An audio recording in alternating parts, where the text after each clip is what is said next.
यंदा रेडी रेकनरच्या दरात वाढ केली जाणार। शहरी भागात 9% तर ग्रामीण क्षेत्रात 7% दरवाढ प्रस्तावित। 1 एप्रिल किंवा लोकसभा निवडणुकीची आचारसंहिता संपल्यावर अंमलबजावणीची शक्यता।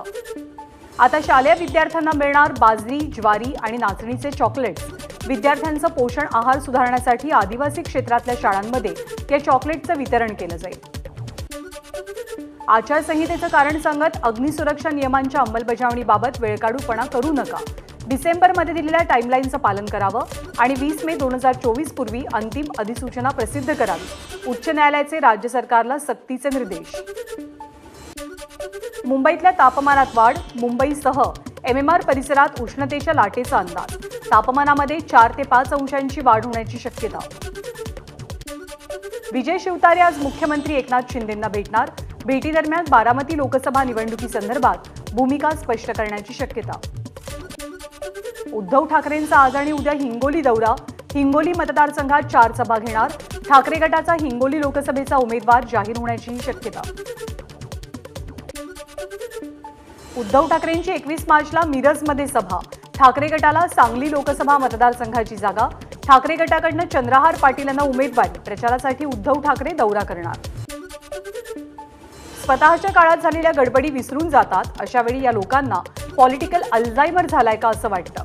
मंत्री सुधीर मुनगंटीवारांची राहुल गांधींवर टीका। EVM काँग्रेसनं आणली आणि आता तेच याविषयी संशय व्यक्त करतात। याचा अर्थ ते स्वतःवरतीच आरोप करतात।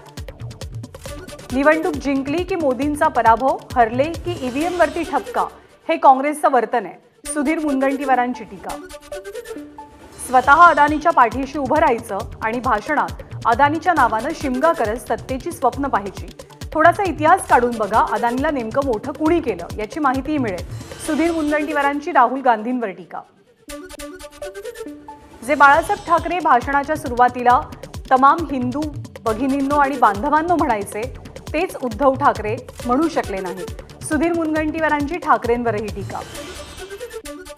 शरद पवार जे बोलतात त्याच्या उलट होतं हे सर्वांनाच माहिती आहे। ते जेव्हा मोदी चले जाव असं म्हणतात त्याचा अर्थ संसदेमध्ये मोदी पुन्हा आओ असा होतो। सुधीर मुनगंटीवारांचं वक्तव्य। भाजपची तिसरी यादी 20 तारखेच्या आज जाहीर केली जाईल। सुधीर मुनगंटीवार यांनी व्यक्त केली अपेक्षा। महायुतीतील घटक पक्षांनी आपापल्या जागा जवळपास निश्चित केल्याची माहिती। माढा लोकसभा मतदारसंघात कोणतीही नाराजी नाही। एकदा झेंडा हाती घेतला की इतर प्रश्न संपतात। सुधीर मुनगंटीवार यांची माढाच्या उमेदवारीवरनं सुरू असलेल्या वादावरती प्रतिक्रिया। रणजित निंबाळकरांनी मतदारसंघातील आमदार आणि पदाधिकाऱ्यांची दुपारी 4 वाजता बैठक बोलावली आहे। फलटणचे आमदार वगळता सर्व आमदार या बैठकीला उपस्थित राहण्याची शक्यता। रामराजे नाईक निंबाळकर आज अजित पवारांना भेटणार। बैठकीनंतर निंबाळकर आपली पुढची भूमिका स्पष्ट करण्याची शक्यता। मोहिते पाटील आणि निंबाळकरांचं संभाव्य बंड शमवण्यात अजित पवार यशस्वी होण्याचा अंदाज। महाविकास आघाडीच्या जागावाटपावरती आज शिक्कामोर्तब होण्याची शक्यता। महाविकास आघाडीचा वंचितला वगळता 22-16-10 असा फॉर्म्युला निश्चित, तर वंचितला सोबत घेतल्यास 20-15-9-4 चा फॉर्म्युला जवळपास ठरल्याची माहिती। उमरेडचे काँग्रेस आमदार राजू पारवे आज एकनाथ शिंदे यांच्या उपस्थितीत शिवसेनेत प्रवेश करण्याची शक्यता। राजू पारवे धनुष्यबाण चिन्हावर रामटेकमधनं निवडणूक लढण्याचा अंदाज। आमच्या हातात ईडी CBI येईल तेव्हा भाजप पक्ष संपलेला असेल। खासदार संजय राऊतांचा उपमुख्यमंत्री देवेंद्र फडणवीसांना इशारा। भाजप दुसऱ्यांची पोरं पळवून मोठा झालेला पक्ष, स्वतःची पोरं नाहीत त्यामुळे ते आमची पोरं फोडून देतात। संजय राऊतांची टीका। रामटेकची जागा काँग्रेसला देणार, तसंच कोल्हापूरच्या बदल्यात सांगलीची जागा ठाकरे गटाकडे असेल। जागा वाटपावरती खासदार संजय राऊतांची माहिती। फ्युचर गेमिंगनं सर्वाधिक 37% म्हणजे 509 कोटी इंडिया आघाडीतील घटक पक्ष द्रमुकला दिलेत। संजय राऊत यांच्या आरोपांवरती भाजपचे नेते प्रवीण दरेकरांचं उत्तर। भाजपच्या हरेक नेत्यासह पदाधिकाऱ्याला 2 बूथची जबाबदारी। या बूथवरती 51% मतं मिळवण्याचं टार्गेट। याच अनुषंगानं नागपूरच्या कामठीमध्ये चंद्रशेखर बावनकुळेंची नेते आणि पदाधिकाऱ्यांसोबत बैठक। अहमदनगर दक्षिण लोकसभा मतदारसंघाचा आढावा घेण्यासाठी भाजपची बैठक। भाजपचे प्रदेश महामंत्री विजय चौधरी, महसूल मंत्री राधाकृष्ण विखे, खासदार सुजय विखे यांच्यासह आजी माजी खासदार हजर असतील। महायुती आणि महाविकास आघाडीचे पूर्व विदर्भातले उमेदवार जाहीर कधी होणार हा प्रश्न उपस्थित. 2 दिवसात अधिसूचना निघेल, मात्र अजूनही उमेदवारांची प्रतीक्षा. आपण सध्या ओबीसींसाठी लढतोय, पण या लढ्यामध्ये फायद्यापेक्षा नुकसानच जास्त. छगन भुजबळांचं वक्तव्य. ज्यांचं काहीच कर्तृत्व नाही ते जातीवरती मतं मागतात. छगन भुजबळांचं नाव न घेता हेमंत गोडसेंना टोला. हिंदुत्वाला तडीपार करण्यासाठी सभा घेतली का? काल झालेल्या राहुल गांधींच्या सभेवरनं आशिष शेलार यांचा सवाल. ठाकरेंना आता तमाम हिंदू बांधवांनो म्हणायला लाज वाटते. मतांसाठी आणि सोनिया सेना नाराज होऊ नये यासाठी उद्धव ठाकरे किती लाचारी पत्करणार? शिवतीर्थावरल्या सभेवरनं बावनकुळेंची टीका. उद्धव ठाकरेंना हिंदुत्वाचा विसर पडलाय. तुम्ही बाळासाहेबांचे पुत्र आहात हे बोलण्याची आज लाज वाटते. प्रसाद लाड यांचं टीकास्त्र. शिवाजी पार्कची सभा पाहताना बाळासाहेब ठाकरे यांच्या डोळ्यातनं अश्रू आले असतील. बाळासाहेब ठाकरे यांनी संपूर्ण हयात काँग्रेस सोबतच्या संघर्षात घालवली, पण उद्धव ठाकरे आज काँग्रेस सोबत बसले. राम कदमांची टीका. महाराष्ट्रातला एक नेता काँग्रेस पक्ष सोडून गेला. त्याच्या आधी ते सोनिया गांधींकडे गेले होते आणि रडले. त्यापूर्वी ते आपल्याकडे आले आणि म्हणाले की भाजपचे लोक आपल्याला त्रास देतात. त्यांनी लढण्याऐवजी पक्ष सोडून दिला. खरगेंचा चव्हाणांवरती हल्लाबोल. अजित पवारांच्या विरोधात त्यांचे सख्खे बंधू मैदानात. शरद पवारांना एकटं सोडणं चुकीचं. शेत करायला दिलं म्हणून आपण मालक होत नाही. काटेवाडीमधल्या संवादात श्रीनिवास पवार यांचा अजित पवारांना टोला. भाजपला शरद पवारांना संपवायचंय. अजित पवार यांचे बंधू श्रीनिवास पवार यांची टीका. श्रीनिवास पवारांनी घेतलेली भूमिका सर्वसामान्यांना पटणारी.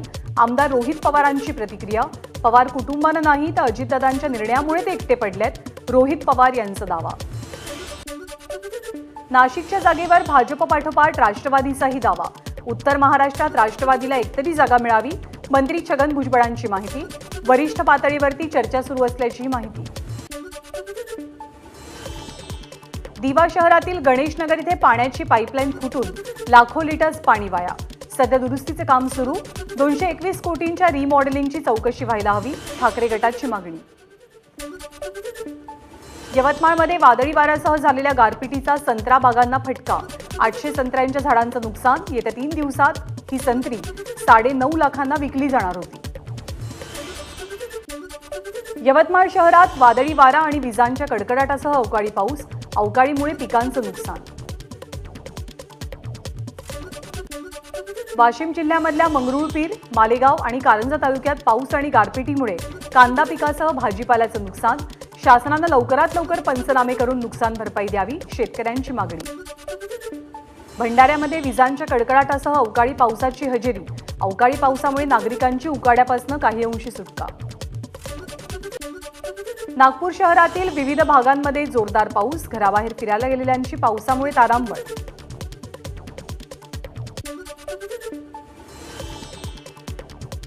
वर्धा जिल्ह्याला अवकाळी पावसासह गारपिटीचा फटका. गारपिटीमुळे गव्हाचं नुकसान.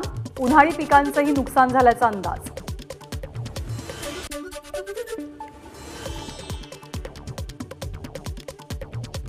अमरावतीला अवकाळी पावसाचा तडाखा. अमरावती शहरासह अनेक तालुक्यात पावसाची हजेरी. निलेश राणे यांच्या वाढदिवसानिमित्त शुभेच्छा देत किरण सामंतांनी नारायण राणेंचे आशीर्वाद घेतले. ऐन निवडणुकीच्या पार्श्वभूमीवर राणे आणि सामंत यांच्यात होत असलेल्या गाठी भेटींमुळे आश्चर्य व्यक्त. आरएसएसच्या अखिल भारतीय प्रतिनिधी सभेनं सरकार्यवाह दत्तात्रय होसबळे यांची फेरनिवड केली आहे. समान नागरी कायदा देशभरात लागू व्हावा अशी आपली भावना पत्रकार परिषदेत होसबळेंनी व्यक्त केली. भावना.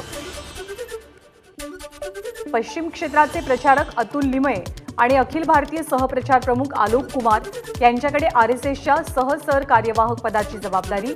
डॉक्टर मनमोहन वैद्य यांना पदाच्या जबाबदारीतून मुक्त केलं.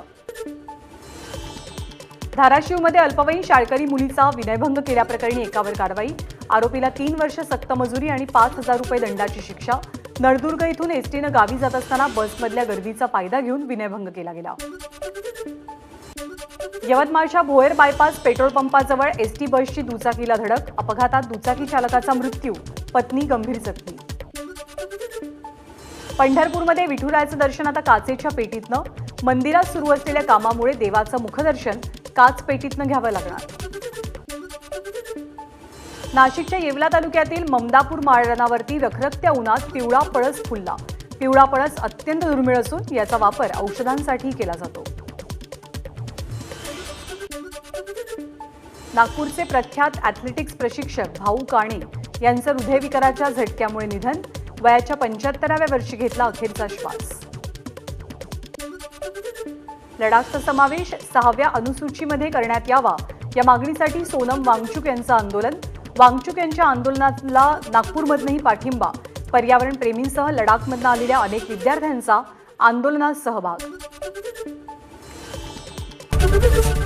एबीपी माझा, उघडा डोळे बघा नीट.